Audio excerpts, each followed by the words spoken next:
¿Cómo están, queridos telespectadores? Aquí estamos nuevamente junto a ustedes en una nueva edición de su programa Verdadera Justicia, aquí desde GB Latam TV. Les pedimos siempre que se suscriban al canal GB Latam TV y marquen la campanita, pinchen la campanita, porque así cualquier video que se publique en el canal les va a ser informado. Bueno, como es habitual, estamos con nuestro querido amigo, el investigador Jorge Costa, desde Buenos Aires, que nos acompaña. Buenos días, Claudio. Buenos días a todos los oyentes. Bueno, vamos a continuar con las enseñanzas espirituales para este tiempo, pero como es habitual, siempre tenemos que destacar los graves eventos que se producen siempre en el transcurso de la semana y que pueden ser determinantes en el desarrollo de los acontecimientos que forman parte del último tiempo. Adelante, Jorge.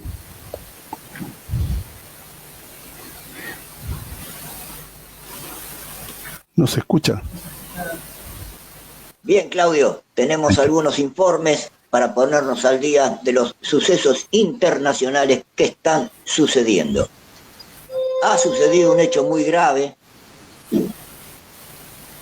Hay una mente refinada que está tratando que el acuerdo promulgado por el presidente Donald Trump para llegar a un cese al fuego entre Ucrania y Rusia y Ucrania, está siendo bombardeado por una mente refinada, una inteligencia para el mal. Recordemos que a Donald Trump quisieron asesinarlo 2 o 3 veces y estos seres de Apu impidieron ese asesinato. Donald Trump no es amigo de los extraterrestres, pero al ser un hombre de negocios, por ahora está parando el conflicto nuclear. Y en ese sentido, esta mente refinada se opone a esos acuerdos y ha sucedido un hecho grave el domingo 1 de junio del 2025. Vamos al informe, lo vemos y lo comentamos. Adelante, Claudio. Bueno, y se trata de esto, ¿no? De la llamada por lo que acabábamos de ver, con muchas preguntas que surgen a partir de esta llamada. La llamada la hizo después de este ataque el presidente Trump al presidente Putin, o fue el presidente Putin que llamó al presidente Trump. Y no es lo mismo quién llamó a quién, porque en realidad lo que se sabe ahora es que fue el presidente ruso el que llamó al presidente de los Estados Unidos y le dijo: nos vemos obligados a reaccionar por el ataque que recibimos. Y le dio la advertencia. De hecho, el que avisó al mundo que era lo que habían hablado, como siempre, fue el presidente de los Estados Unidos. Y dijo, bueno, el presidente ruso me habló y me dijo muy firme que iba a reaccionar. Entonces, a partir de ahí surgen otras preguntas. ¿De qué tipo de reacción? ¿Qué tipo de ataque? ¿Qué tipo de reacción o ataque que nos vimos en casi 3 años de conflicto? ¿Será algo diferente? Bueno, ya hemos hablado en más de una oportunidad sobre el nuevo planteamiento de Rusia en cuanto a su doctrina de seguridad nacional a nivel nuclear. Entonces, la pregunta es, ¿va a tener que ver esa reacción que el presidente Putin dice estamos obligados a hacerla? ¿Va a estar relacionada con eso? ¿Con algún tipo de doctrina nuclear? Bueno, lo veremos. La verdad es que hay muchos interrogantes. Esto puede ser un antes y un después de lo que vimos en el conflicto, pero sigamos con el programa y les presento el próximo informe. El ataque de Kiev a los bombarderos estratégicos rusos con capacidad nuclear en Siberia y otros lugares fue de lejos el ataque más significativo de Ucrania hasta el momento contra las fuerzas de largo alcance de Rusia. Esto fue así, de acuerdo al profesor Justin Brock del Royal Unit Service Institute. By far the most significant attack that Ukraine has mounted to date against Russia's long-range strike forces. The long-range aviation force, as part of the Russian aerospace forces, so their bomber fleet, is extremely heavily tasked against Ukrainian targets with large salvos of air-launched cruise missiles, and has been so literally throughout the entire war. They're also one leg of Russia's nuclear deterrent, the air-launched cruise missile leg with what we would term AS-23 or KH-102 nuclear missiles, or KH-101 conventional cruise missiles. Of the fleet is around 60 to 65 Tu-95s thought to have been active prior to this strike. So at least 8 destroyed, and potentially significantly more than that will be a significant chunk of the fleet's available assets. Aproximadamente el 10% de la capacidad de bombardero nuclear aerotransportado de Rusia podría haber sido destruido en el ataque basándose en las pérdidas confirmadas hasta el momento, pero el número podría aumentar a más del 20% si las afirmaciones ucranianas fueran correctas.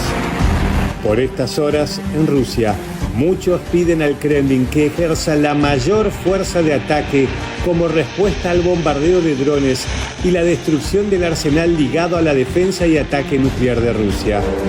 Algo que el Kremlin advirtió podía suceder si Ucrania ponía en riesgo su seguridad nacional o una potencia nuclear ayudaba a las fuerzas ucranianas en este tipo de ataque convencional. Si así lo decidiera, el Kremlin podría dar luz verde para atacar con armas nucleares.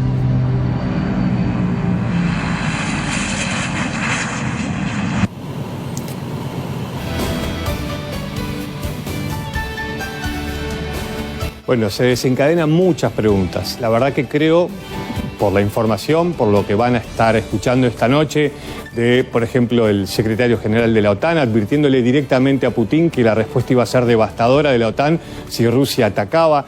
La verdad que declaraciones muy fuertes y el gran interrogante que empieza a brillar como una luz roja. ¿Qué es lo que va a hacer Vladimir Putin? ¿Qué va a hacer de diferente si ya está avisando que tienen que responder al ataque ucraniano? Pero quiero mostrarles estas fotos satelitales tomadas de algunos de los aeródromos que fueron atacados. Fue un ataque como nunca antes se había dado, ¿no? Se lo comentábamos ayer. Algunos de ellos en el interior de Rusia, 4.000 kilómetros, 4.500 kilómetros en el interior. Bueno, estas son las imágenes de algunos aviones destruidos e incendiados. Ahí les daba este analista un poco la idea de la cantidad, no la sabremos seguramente en su totalidad, pero esto está generando, y repito una y otra vez, la advertencia de Putin. Ahora tenemos que responder, como si no hubiese habido respuesta en todos estos años de guerra, ¿no? La pregunta es ¿qué veremos de diferente o de escalada? Bueno, Dios quiera que no, pero la cosa está compleja.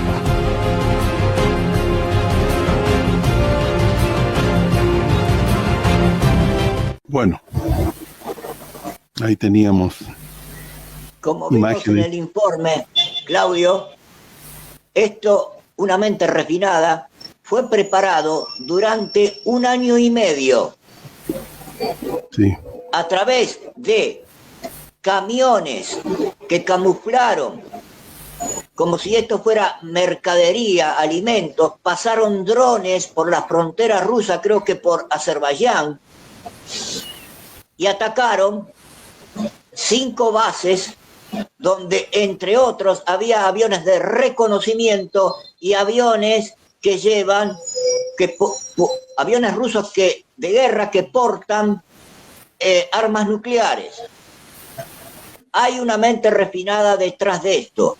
Y sí, el periodista Andrés Repeto, a quien agradecemos su informe, y el Canal 26, se preguntaba si Putin iba a responder. La respuesta llegó hace 24 horas atrás, Putin hizo un fuerte ataque sobre Kiev, la capital de Ucrania.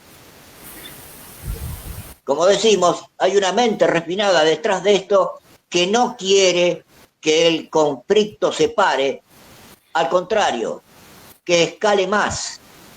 Sí. Y esa mente refinada que tú dices usa al M-16 británico y a la CIA para organizar este tipo de sofisticados ataques, además de unos ataques terroristas a unos puentes de ferrocarriles donde afectaron a civiles. Eso es un ataque terrorista. Esto de los aviones es un ataque de guerra, nadie puede decir nada, pues están en guerra. Pero en el caso de los aviones, de los ferrocarriles, atacaron a civiles. Hicieron volar un puente cuando iba pasando el tren. Entonces eso sí que es condenable. Bueno, todo es condenable, digamos, pero dentro de todo del marco de la guerra, eso puede pasar, pero nos parece grave que se haya atacado directamente a civiles. Sí, lo que están buscando, sin lugar a dudas, es provocar a Rusia para que reaccione de la peor forma. Eso es lo que quieren. Como decíamos, este ataque fue preparado durante 1 año y medio, perpetrado el domingo 1 de junio del 2025 con más de 100 drones sobre 5 bases aéreas. Se llamó Operación Telaraña.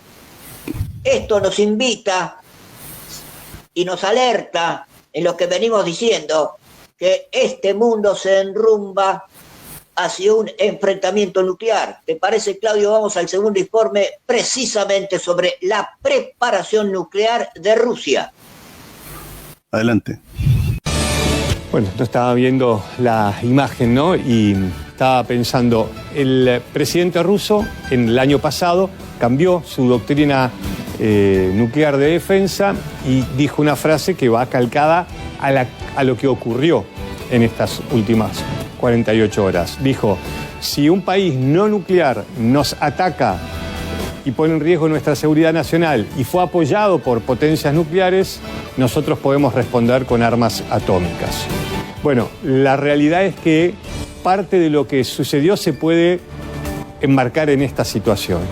Ucrania destruyó, desde la visión de Rusia, superbombarderos con capacidad nuclear, todo encaja.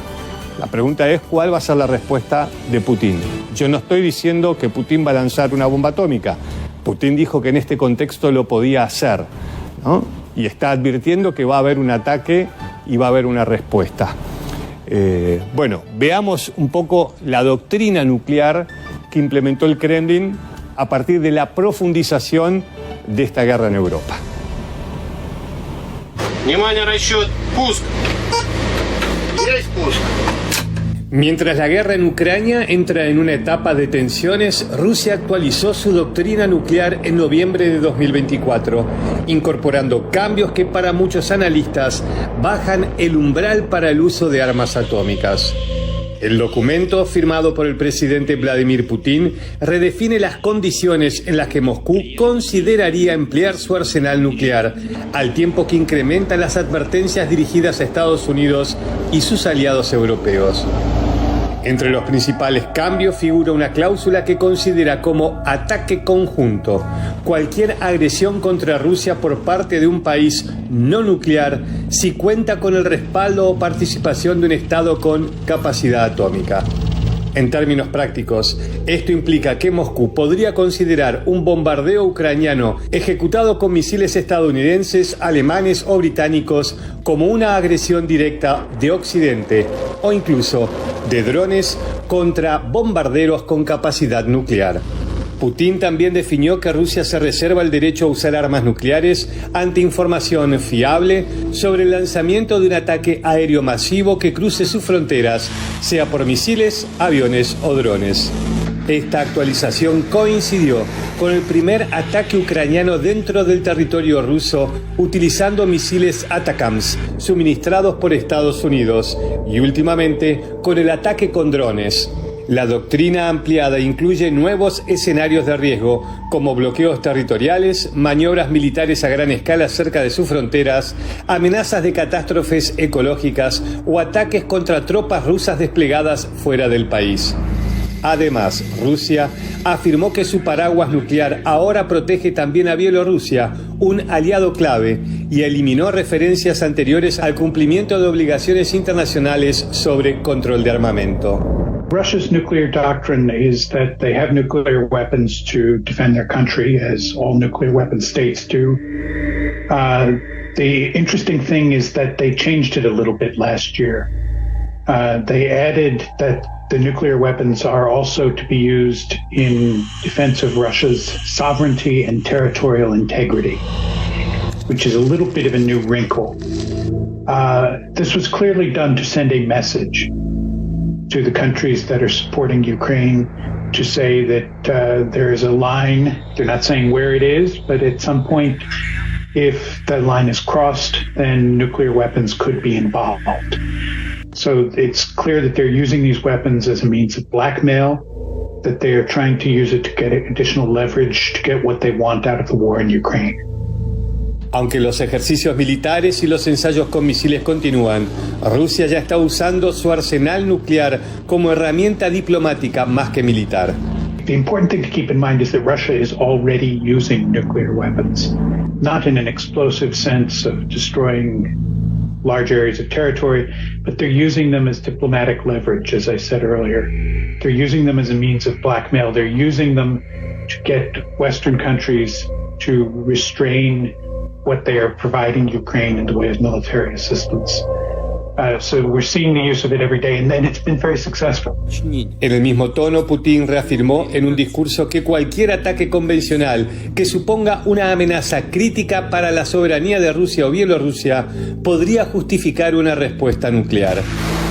Обновленной редакции документа агрессию против России со стороны любого неядерного государства, но с участием или при поддержке ядерного государства предлагается рассматривать как их совместное нападение на Российскую Федерацию. Также четко фиксируются условия перехода России к применению ядерного оружия. Будем рассматривать такую возможность уже при получении достоверной информации о массированном старте средств воздушно-космического нападения и пересечении ими нашей государственной границы. Имея в виду самолеты стратегической или тактической авиации, крылатые ракеты, беспилотники, гиперзвуковые и другие летательные аппараты. Pese a las advertencias rusas, Washington y sus aliados respondieron sin modificar su postura nuclear. Estados Unidos calificó en la administración Biden a los anuncios como retórica irresponsable y Francia los desestimó como simples amenazas vacías. Russia and the United States have about 7,000 nuclear weapons each. Russia has probably slightly more. Many of these are held in reserve. They're not ready for active use. But the point is that even one nuclear weapon, if used, would be catastrophic. So the goal is to avoid any use of nuclear weapons. A small number does not make it better than a large number. Pero en Kiev, el presidente Volodymyr Zelensky mostró preocupación por lo que considera una falta de voluntad de Moscú para alcanzar la paz. I don't think that Russia wants to use its weapons explosively in Ukraine. They're using them diplomatically every day, more or less.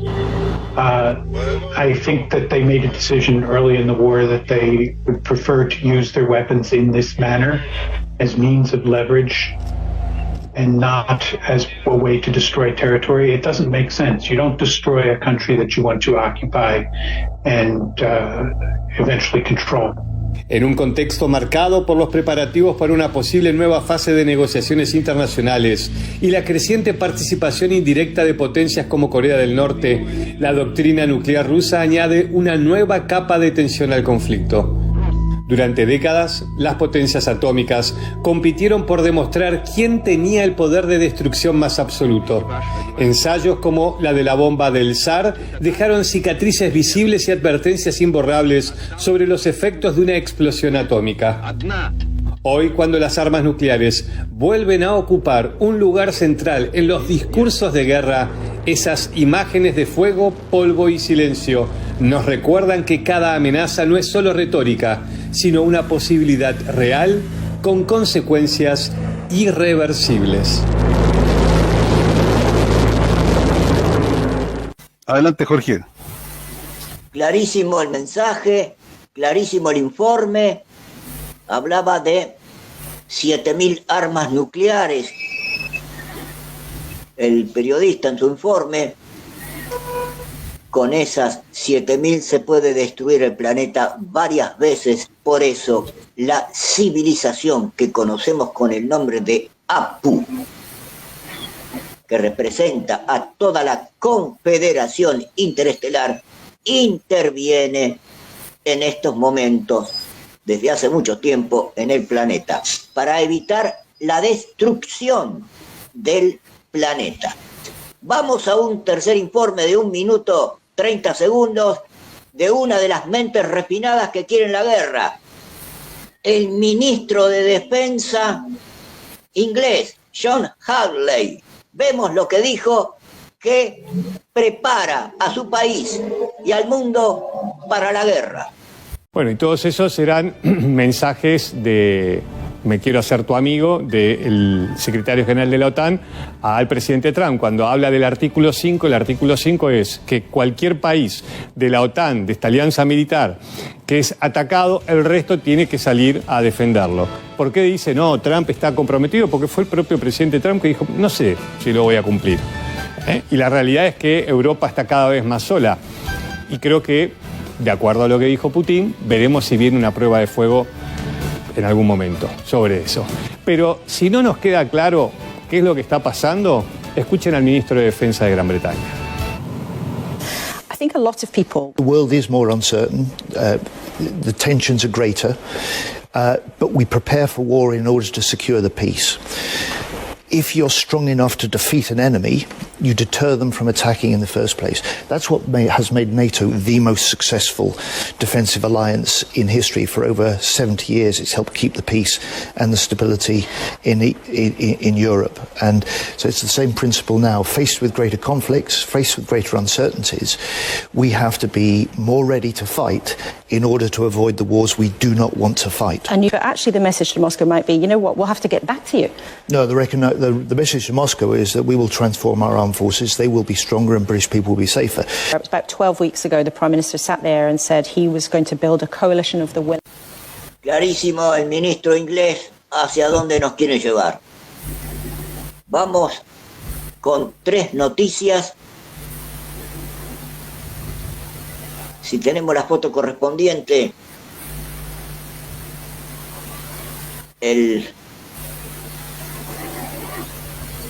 esa noticia que vamos a leer ahora, fechada el 5 de junio del 2025. Las Fuerzas Armadas de Ucrania podrían recibir ya en pocas semanas las primeras armas de largo alcance fabricadas en el marco de un proyecto conjunto con la República de Alemania, según afirmó este miércoles pasado el ministro de Defensa alemán Boris Pistorius. Al llegar a una reunión del Grupo de Contacto de Ucrania en la sede de la OTAN en Bruselas, el ministro alemán mencionó el acuerdo para el financiamiento de la fabricación de armas de largo alcance en el país eslavo, o sea, en Ucrania, firmado la semana pasada en Berlín. Como vemos, Alemania quiere seguir suministrando armas de largo alcance a Ucrania para que Ucrania, con esos misiles de largo alcance, llegue a territorio ruso, con el peligro, como vimos en el informe anterior, que la doctrina nuclear de Rusia podría obligarlo a usar armas atómicas. Segunda noticia. Todos los países de la OTAN deben aumentar los gastos en defensas hasta el 5% del Producto Bruto Interno afirmó este jueves 5 de junio del 2025 el secretario de Defensa de Estados Unidos, Pete Hegseth, en declaraciones junto al secretario general de la OTAN, Mark Rutte, sostuvo que todos los miembros del bloque, o sea, de la OTAN, entiendan que cada país tiene que contribuir a ese nivel del 5% a la defensa, o sea, a la industria militar, como reconocimiento de la naturaleza de la amenaza. Estados Unidos está orgulloso de estar junto a nuestros aliados, pero nuestro mensaje va a seguir siendo claro: disuasión y paz a través de la fuerza. Recalcó, pero la OTAN no puede depender ni dependerá de Estados Unidos, sentenció el secretario de Defensa. Como se ve, quieren disuadir a Rusia a través de la fuerza, no del diálogo, no de sentarse a la mesa a hablar. Demoníaco. Y la tercera noticia, y acá terminamos con este bloque, es casi fundada en la profecía de Jesucristo a los apóstoles para el final de los tiempos, cuando le dijo: el final es cuando Jerusalén esté rodeada de ejército. Traducidas a palabras de hoy y del estigmatizado Giorgio Bon Giovanni, sería cuando Irán le lance una bomba atómica a Israel. Y la noticia fechada el 5 de junio del 2025 nos dice: el líder supremo de Irán, el ayatolá Ali Khamenei, anunció este miércoles que el país ha completado el ciclo de combustible nuclear gracias a la inteligencia de nuestros jóvenes y a la dedicación de nuestros científicos.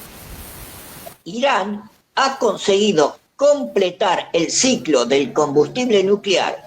Hoy somos capaces de producir combustible nuclear, e hizo hincapié en que el número de países en el mundo que han logrado este hito es quizás menor que el número de dedos de las dos manos de una persona.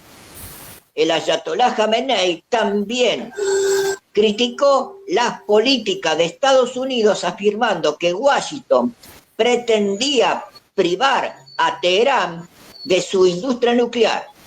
Ustedes, los estadounidenses, poseen bombas nucleares y tienen a su disposición la destrucción masiva del mundo. ¿Qué les importa a ustedes si la nación iraní debe o no enriquecer uranio, o si debe o no tener industria nuclear?, aseveró. Clarísimo, Claudio, oyentes, hacia dónde va esta humanidad. Gracias a Adonai o Adoniesis, que están los seres de la Confederación Interestelar por medio de la civilización Apu, custodiando y controlando todo esto. Claudio. Sí. Hay un cambio en Irán ahí, porque Irán, por su doctrina y su religión, eran contrarios al uso de la energía nuclear para fines bélicos. Lo dijeron categóricamente siempre. Y ahora lo dejó en la ambigüedad. La dejó abierta la posibilidad el líder máximo de Irán. Entonces, eso es muy indicativo de que hay un cambio. Está la presión tanto de Israel como de Irán, que seguramente han dicho, bueno, si no tenemos armas de disuasión masiva, a lo mejor nos van a atacar. Estoy especulando en todo caso, pero hay un cambio, sin lugar a dudas, en Irán, porque hasta hace muy poco eran categóricos al respecto. Bueno, si no tienen algo más que agregar, Sí, agradecemos como siempre al canal de Noticias 26 Argentina por sus informes y en este caso al periodista Andrés Repeto.